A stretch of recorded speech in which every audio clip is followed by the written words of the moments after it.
Heir to the stars. One of the biggest arguments against it is the omnipotence argument.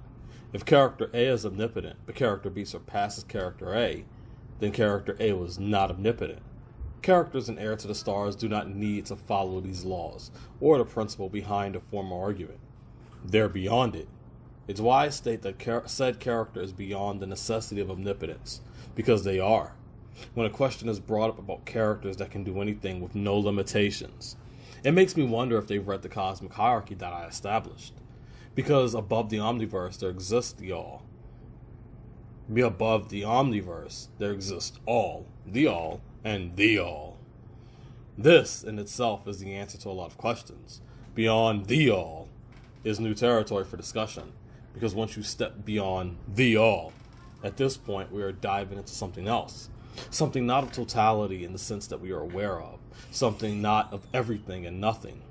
When discussing attributes of omnipotence, understand that the omniverse is exactly what it is. And when you go beyond it, and you have all, and the all, I'm giving you everything. The link is below. However, I offer up modes that surpasses that and venture to something new, and this is where the arguments, confusion, and the necessity for those to create a logic of contradiction come in. Nothing in Heir to the Stars diminishes the principle of omnipotence, or diminishes the attribute of omnipotence for a higher level. It's very clear-cut. I thoroughly explained the principle of omnipotence, totality, omniverse, and the all. The links are below. So when you express omnipotence, I connect it with these. Once the character step beyond the all, omnipotence is irrelevant. Omnipotence becomes as insignificant as a fetus ant in comparison to a quasar. Omnipotence is all power. All is defined in my story. Beyond omnipotence is what people still say as omnipotence, but you could argue that's the next stage, the all, which is defined in my story. But then, what is beyond that? The all, capitalized, is at the pinnacle point of all. Omnipotence is almighty in every sense and aspect, yet almighty itself has multiple definitions. Absolutely everything is the principle in which people want to give omnipotence, the very act of doing absolutely anything. Some define it as all power, everything beyond the pinnacle, existing above and beyond any other power and concept, including every possible, impossible, and beyond notions of infinity. But this still falls into the realm of all, which is quite literally everything omnipotence defines.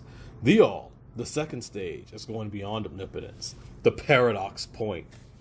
The all, capitalized, is the third stage in which actualization of omnipotence meets its end. And then there's Heir to the Stars, whereas characters simply break away from that. They are above the omniverse. They are above the end of infinity. They are above the absolutely infinite multiplicity. They are above all. They are above the all. They are above the all. This is a rather low level to surpass. But they do it. Why? Because transcendence and connection with all, they step over it. Because they are not aiming to be omnipotent. They are not aiming to be above omnipotent. They are not aiming to be beyond all, or the all. They can step over it or ascend beyond the necessity of those principles. The principles remain the same. While we give omnipotence and meta-omnipotence its definition, its connections, those that do not fall within its realm, its definition and connections are free from its microcosmic principle and can step beyond it to reach something else.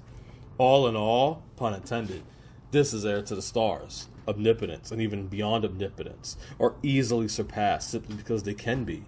It doesn't diminish the notion of omnipotence, nor does it cancel out its principle, nor is it not understood. If you are omnipotent, you are still omnipotent. But there are agents that are not of all, that are not of power, that are not of concepts, that are not of transcendence or beyond transcendence, that are not of possibility, totality, and nothingness, that are not of any realm of metaphysics, that are beyond narrative omnipotence. You've given me your definitions and scenarios of omnipotence, and even beyond omnipotence. Heir to the Stars gives you the Suggs logic to simply step over it and keep climbing.